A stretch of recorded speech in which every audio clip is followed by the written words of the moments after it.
अष्टाध्यायी पर आधारित लघु सिद्धांत कौमुदी के तद्धित प्रत्यय प्रकरण की इस श्रृंखला में सभी का स्वागत है। इससे पूर्व हमने अनेकों ऐसे प्रत्यय किए जिन प्रत्ययों के लगने से नए शब्द हमारे सामने प्रस्तुत हुए। उसी श्रृंखला में आगे एक सूत्र जिस पर हमने चर्चा की थी पूर्व व्याख्यान में, वो सूत्र था अधिकृत्य कृत्य ग्रंथे, और एक और सूत्र उसी में था शिशु क्रंद यम सब द्वंद्वेंद्र जनन आदिभ्यश्च। ये दो सूत्र हैं, और जो दूसरा सूत्र है उसके विषय में मैं आपके सामने व्याख्या कर रही थी, परंतु उसमें कुछ शब्द छूट गए थे, तो उस पर मैं आज आपके सामने पुनः चर्चा करूंगी। और इससे पहले मैं ये बताना चाहूँगी कि ये प्रत्यय किस अर्थ में लगते हैं। तो अधिकृत्य कृत्य ग्रंथे, इस सूत्र में बताया गया है कि यदि किसी को आधार बनाकर ग्रंथ की रचना की जाए तो उस ग्रंथ के लिए जो शब्द बनता है, जो प्रत्यय लगाकर बनता है, तद्धित प्रत्यय लगाकर बनता है। जैसे मैं अभी आपके सामने रखूंगी कि जैसे अष्टाध्यायी को आधार बनाकर यदि कोई ग्रंथ लिखा जाए या रामायण को आधार बनाकर कोई ग्रंथ लिखा जाए तो उसका ग्रंथ का नाम भी प्रत्यय लगाकर उसी शब्द से प्राप्त हो जाता है। जैसे शकुंतला है, शाकुंतलम है, तो शकुंतला को आधार बनाकर, शकुंतला को विषय बनाकर जिस ग्रंथ की, जिस नाटक की रचना की, तो वो शाकुंतल कहलाता है। तो ये किस शब्द से बना है? शकुंतला शब्द से ही शाकुंतल शब्द बना है, और वो प्रत्यय लगाकर बना है। तो यही तद्धित प्रत्यय हैं कि किस अर्थ में कौन से प्रत्यय लगते हैं। तो यहाँ पे अधिकृत्य कृत्य ग्रंथे सूत्र के अनुसार यदि किसी विषय को आधार बनाकर किसी ग्रंथ की रचना की जाती है तो जो तद्धित प्रत्यय हमने पढ़ लिए हैं शैक्षिक प्रकरण में, उनमें से यथा योग्य अर्थात जो प्रत्यय लगना चाहिए उसका प्रयोग करके वो शब्द बन जाता है और वो उस ग्रंथ का वाचक होता है। इसी संदर्भ में एक दूसरा सूत्र भी था, शिशु क्रंद यम सब द्वंद्व और इंद्र जनन आदिभ्यश्च। तो इससे पूर्व वाले सूत्र जिसकी अभी मैंने व्याख्या की है आपके सामने, इसके अनुसार यथा योग्य प्रत्यय बताया गया लगते हैं, अर्थात जो शैक्षिक प्रकरण में पूर्व में प्रत्यय बता दिए गए हैं अण आदि, उनका प्रयोग होता है। लेकिन यहाँ पे कुछ शब्द अब ऐसे हैं जिनसे विशेष प्रत्यय लगते हैं, और वो शब्द कौन कौन से हैं? एक तो शिशु क्रंद शब्द, उसके बाद है यम सब।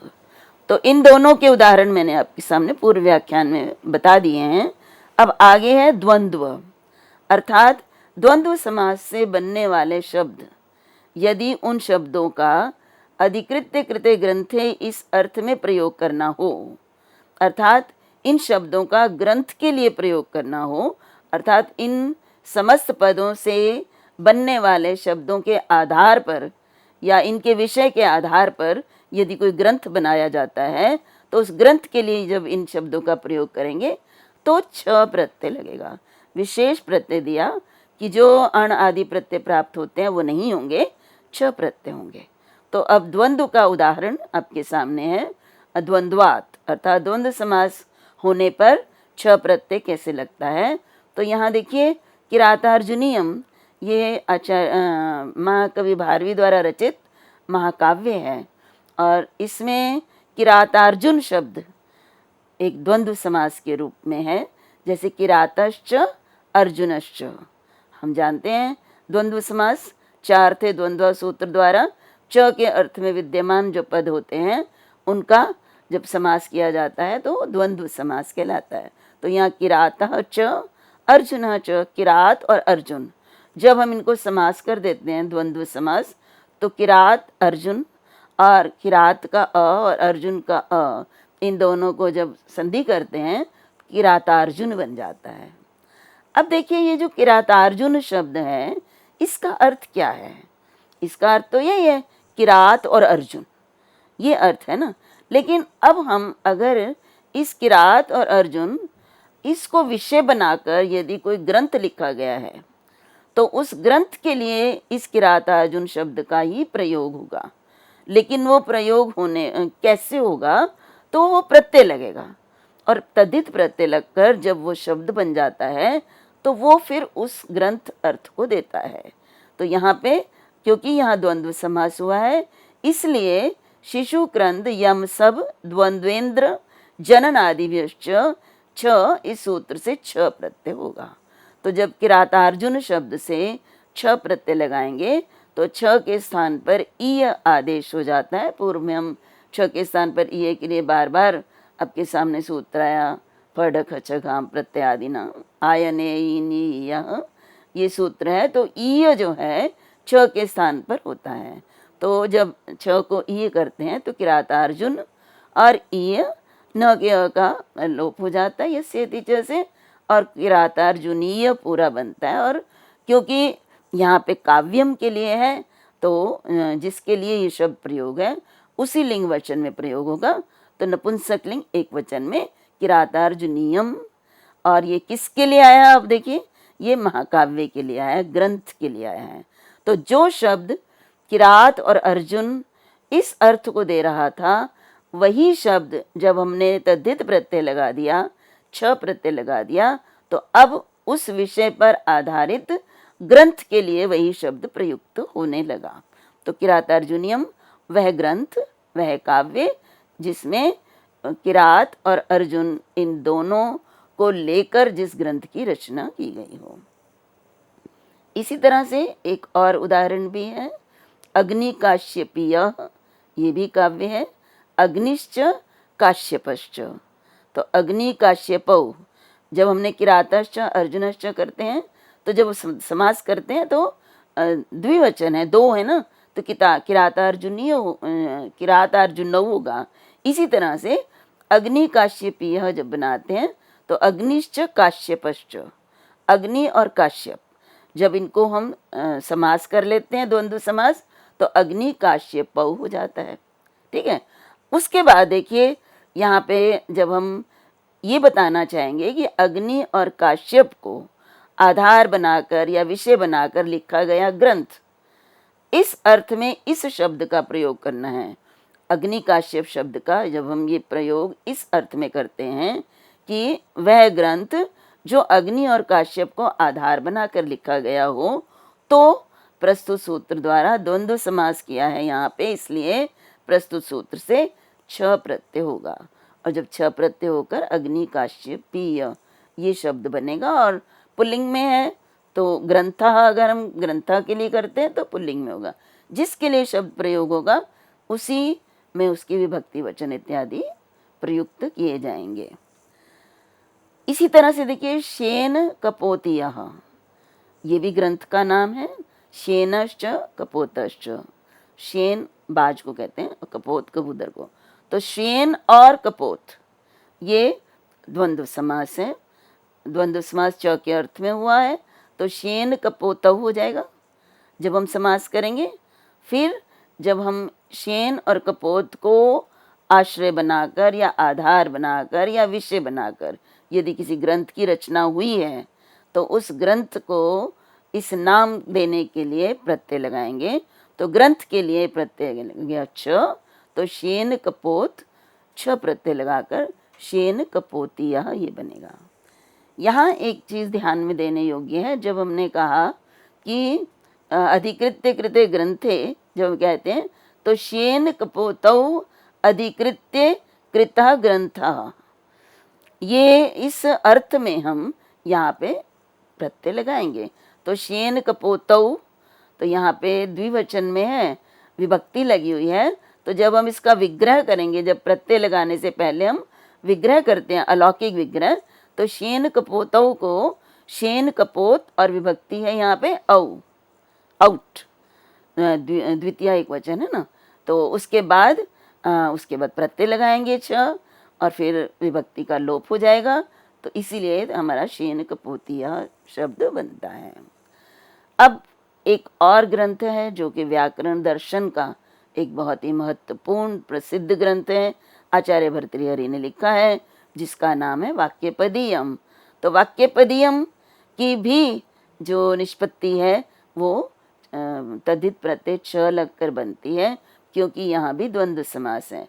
तो यहाँ का शब्दार्थ संबंधी इयम प्रकरणम, ये जो प्रकरण है ये शब्दार्थ से संबंध है, अर्थात इसमें शब्द और अर्थ का विवेचन है। और ये प्रकरण ग्रंथ है वाक्यपदीयम। अब वाक्यपदीयम में सबसे पहले इनमें दोनों में द्वंद्व समास होगा, वाक्यम च पदम च, अर्थात वाक्य और पद, उसको वाक्य पदौ बोलते, वाक्य पदे, पदम नपुंसकलिंग है ना। तो जब वाक्यम च पदम च अर्थे द्वंद्व सूत्र द्वारा जब इन दोनों में समास करते हैं तो बनता है वाक्य पदे। और फिर ते अधिकृत्य कृतम प्रकरणम, प्रकरण के लिए आया ना, तो ते मीन्स वाक्य और पद। तो वाक्य और पद को आश्रय बनाकर, आधार बनाकर कृतम ग्रंथ, कृतम प्रकरणम। देखिए ग्रंथ प्रकरण भी हो सकता है, नाटक भी हो सकता है, काव्य भी हो सकता है, तो इसलिए यहाँ प्रकरण ग्रंथ ही है। तो इसलिए यहाँ पर द्वंद्व समास है और उसका विषय बनाकर यदि हम शास्त्र के लिए प्रयोग करते हैं तो छ प्रत्यय लगता है। तो वाक्यपदीयम छ प्रत्यय लगे बना, और वाक्यपदीय ग्रंथ का नाम है वह ग्रंथ जिसमें वाक्य और पद को आश्रय बनाकर रचना की गई हो। अब देखिए इस सूत्र में शिशु क्रंद हो गया था, यम सब हो गया था, द्वंद्व मैंने भी आपके सामने स्पष्ट किया। उसके बाद है इंद्र जनन आदिभ्यश्च।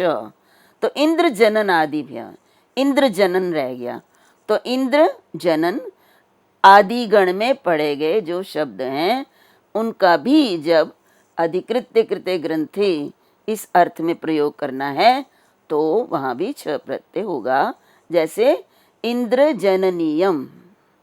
अब इंद्र जननीयम, सबसे पहले तो इंद्रस्य जननम, इंद्र की उत्पत्ति, इंद्र का जन्म, ये शब्द बन गया इंद्र जनन। अब इंद्र जनन शब्द ही उस ग्रंथ के लिए भी प्रयोग किया जा सकता है जिस ग्रंथ में इंद्र के जन्म की कथा वर्णित हो। तो वो ग्रंथ के लिए अगर हम प्रयोग करते हैं तो प्रत्यय लगेगा। इंद्र जनन शब्द अपने आप में उस अर्थ को नहीं दे रहा, वो तो यही दे रहा है कि इंद्र का जन्म, लेकिन वह ग्रंथ जिसमें इंद्र के जन्म को विषय बनाया हो या इंद्र के जन्म को आधार बनाकर जो ग्रंथ लिखा गया हो, यदि उसके लिए इस इंद्र जनन शब्द का प्रयोग करना है तो इससे छ प्रत्यय लगाएंगे, और छ प्रत्यय लगाकर इंद्र जननीय, और नपुंसकलिंग में इंद्र जननीयम ये बनेगा, और इंद्र जननीयम काव्यम।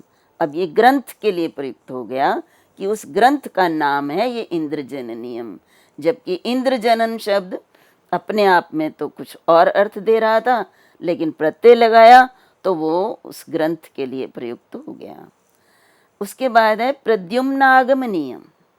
अब क्या है, प्रद्युम्नस्य आगमनम। पहले तो ये है कि प्रद्युम्न का आगमन।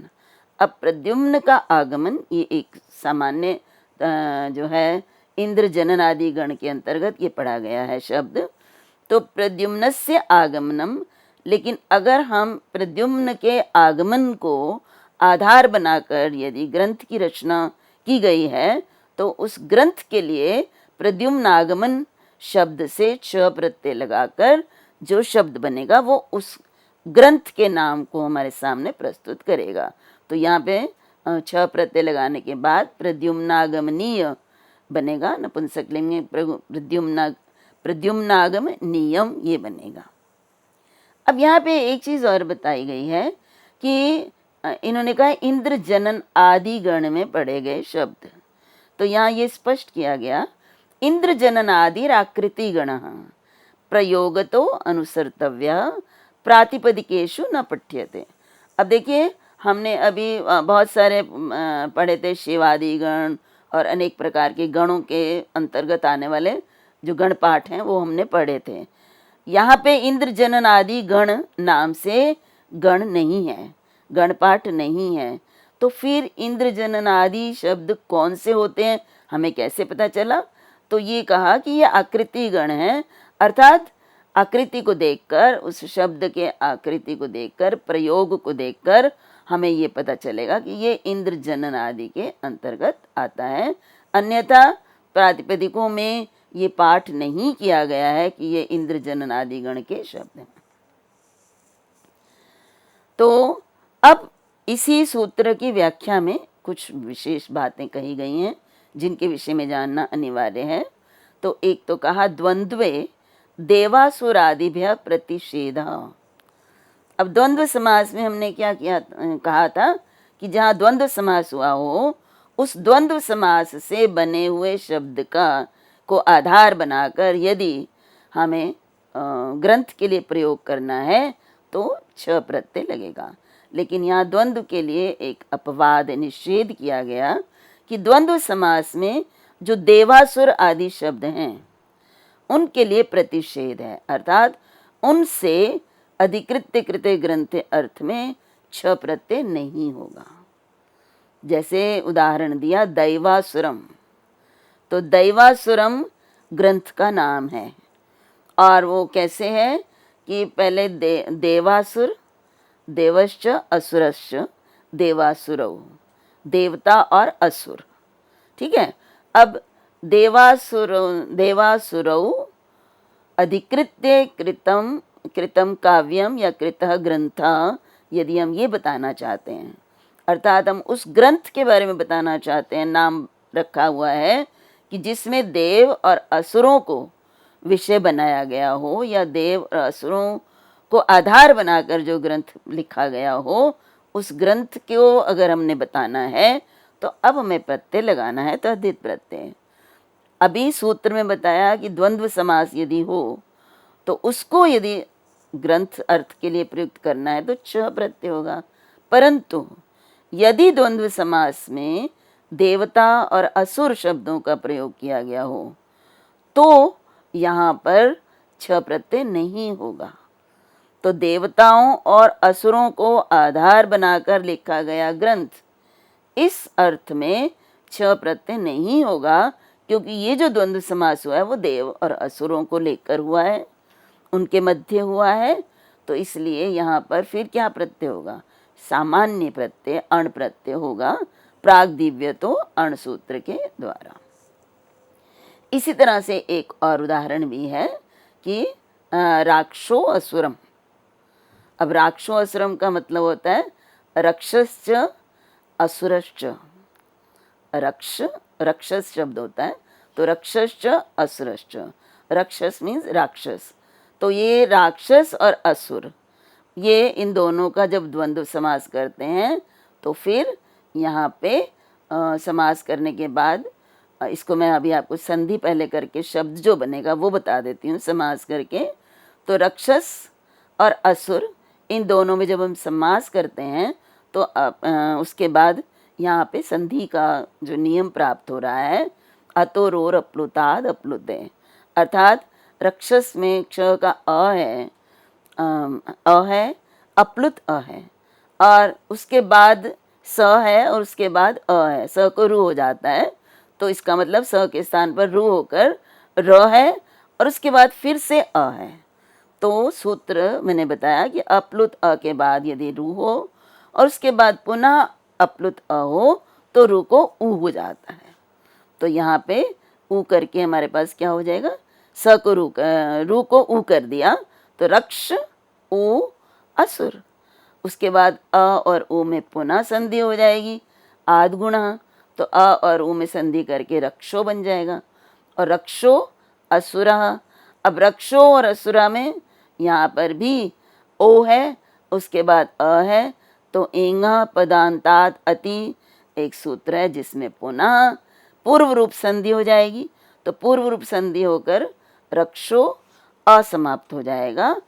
उसकी जगह उसको बताने के लिए इस संधि को अवग्रह का चिन्ह लगाया जाएगा और हमारा रूप बनेगा रक्षोसुरा। अब ये रक्षोसुरा बन गया। अब अगर इन राक्षस और असुर इनको आधार बनाकर यदि ग्रंथ लिखा जाता है तो उस ग्रंथ के लिए भी इसी शब्द में विभक्ति लगाकर प्रयोग किया जाएगा। अभी हमने कहा कि द्वंद्व समास हो तो छ प्रत्यय होता है, परंतु ये उन्होंने ये भी कहा गया कि देवताओं के नाम या असुरों के नाम अगर हों और द्वंद्व समास किया गया हो तो उन पर आधारित यदि ग्रंथ की रचना है तो उस अर्थ में फिर छ नहीं होगा। तो यहाँ पे देखिए राक्षस हैं, राक्षस और असुर दोनों ही असुरों के लिए प्रयुक्त होते हैं, इसलिए यहाँ पर छ ना होकर कौन सा प्रत्यय हो जाएगा, अण प्रत्यय होगा। तो अण प्रत्यय है, रक्षो असुरम है, तो र के अ को आदि वृद्धि हो जाएगी, तद्दितेषु अचाम आदे, तो राक्षोसुरः या राक्षोसुरम ग्रंथ के काव्य के लिए प्रयोग होगा, तो राक्षो असुरम ये हमारे सामने रूप निष्पन्न होगा। अब आगे जो है अब अगला सूत्र है। तो इस सूत्र में जितने भी शब्द थे उनको हमने आपके सामने विस्तार से स्पष्ट कर दिया। अब उसके बाद जो अग्रिम सूत्र है वो है सो अस्य निवासः। सो अस्य मतलब सह अस्य संधि होके, अभी मैंने जैसे आपके सामने संधि की थी वही संधि यहाँ पर भी होगी, पूर्व रूप संधि। तो सो अस्य निवासः अर्थात सह, स मतलब वह, तो ये प्रथमांत है, स तत् शब्द से प्रथमा एक वचन में होता है, तो स इति प्रथमा समर्थात्। तो ये स हमें क्या बता रहा है कि जो प्रत्यय है वो किस शब्द से लगना है, तो किस शब्द से, वो शब्द प्रथमांत होना चाहिए, और समर्थ तो है ही, अर्थवान, अर्थ होना जरूरी है। तो प्रथमा विभक्ति में समाप्त होने वाले समर्थ अर्थात अर्थवान शब्द से अब प्रत्यय लगता है, तद्धित प्रत्यय किस अर्थ में लगता है, तो अस्य निवासा अर्थात उसका ये निवास है, निवास में रहने का स्थान है, इस अर्थ में यथाविहित प्रत्यय लगते हैं। अब देखिए यथाविहित कहने का तात्पर्य ये है कि जितने भी हमने शैक्षिक प्रकरण में जिन शब्दों से जो प्रत्यय बता दिए गए हैं वही शब्द वही प्रत्यय प्रयुक्त होंगे। अगर कोई अलग से प्रत्यय नया कह देंगे तो वो अपवाद के रूप में होगा, अन्यथा जो प्रत्यय पूर्व में कहे गए हैं उन प्रत्ययों को लगाकर सो अस्य निवासा अर्थ भी प्राप्त हो जाएगा। तो जैसे हमने कहा, और दूसरा कहा यत् प्रथमा समर्थम निवास चेत स भवति, और जो प्रथमा विभक्ति में समाप्त होने वाला शब्द है वो निवास अर्थ को देगा तभी होगा। तो जैसे अब निवास शब्द का क्या अर्थ है ये भी जानना है। निवसन्ति अस्मिन् निवासो देश उच्यते, निवास में स्थान, देश। अब देश शब्द यहाँ पे मतलब भारत देश इस प्रकार से विशाल अर्थ के रूप में नहीं है।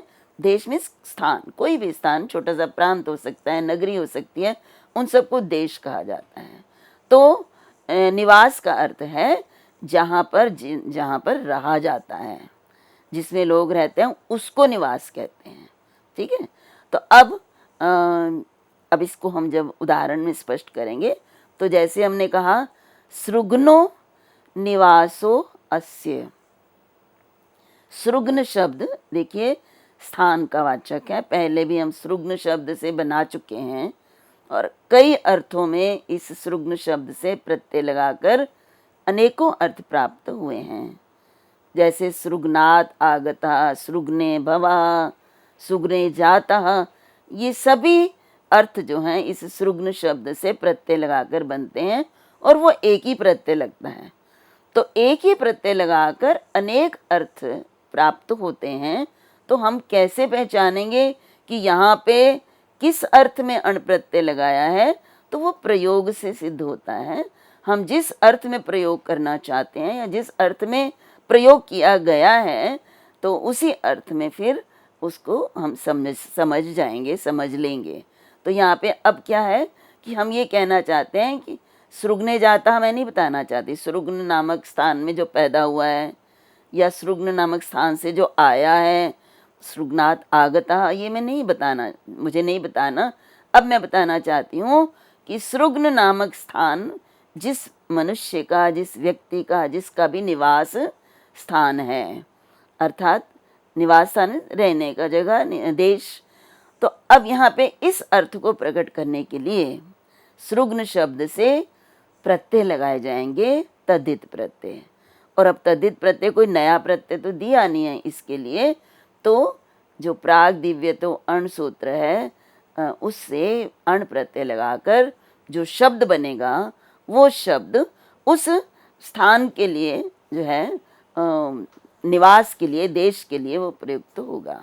जैसे सृग्नो निवासो अस्य, तो सृग्न जिसका निवास है, जहाँ वो रहता है, तो इससे जो शब्द बनेगा वो उस व्यक्ति के लिए प्रयुक्त होगा। देखिए एक ही शब्द स्थान के लिए प्रयुक्त हो रहा है, वही शब्द जब तद्धित प्रत्यय लग जाएगा तो वो उस व्यक्ति विशेष के लिए प्रयुक्त हो जाएगा जो उस स्थान पर रहता हो। तो सृग्न स्थान के लिए और स्रोग्न, सृग्न से अण प्रत्यय लगा के स्रोग्न उस व्यक्ति के लिए जो सृग्न नामक स्थान में रहता है। तो देखिए तद्धित प्रत्यय लगाने के बाद किस प्रकार से एक ही शब्द एक अर्थ पहले दे रहा था, लेकिन प्रत्यय लगाने के बाद उसका अर्थ भिन्न हो जाता है। इसी तरह से माथुरा, तो मथुरा निवासा अस्य, मथुरा जिसका निवास स्थान है उसको माथुर कहेंगे। ये भी हमने बनाया अण प्रत्यय लगाकर पूर्व में। तो माथुरा शब्द कहाँ मथुरायाम जाता इस अर्थ में प्रयुक्त होगा, कहाँ मथुराया आगता इस अर्थ में होगा, और कहाँ मथुरा निवासो अस्य इस अर्थ में होगा।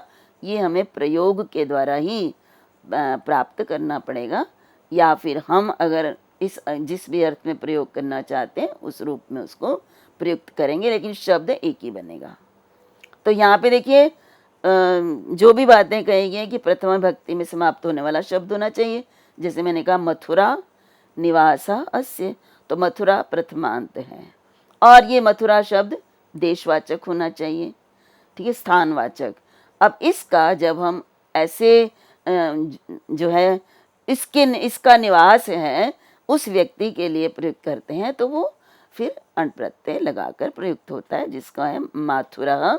इसी तरह से राष्ट्रीय, राष्ट्र शब्द से राष्ट्रावार पारौ घ खौ, इस राष्ट्रावार पाराभ्याम घ खौ ये सूत्र है। तो राष्ट्र से घ प्रत्यय लगाकर राष्ट्रीय ये शब्द बनता है।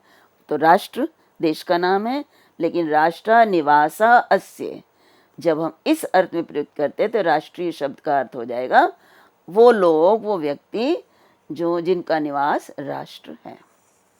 तो अभी तक के लिए इतना ही। अगले व्याख्यान में कुछ अन्य सूत्रों पर हम चर्चा करेंगे।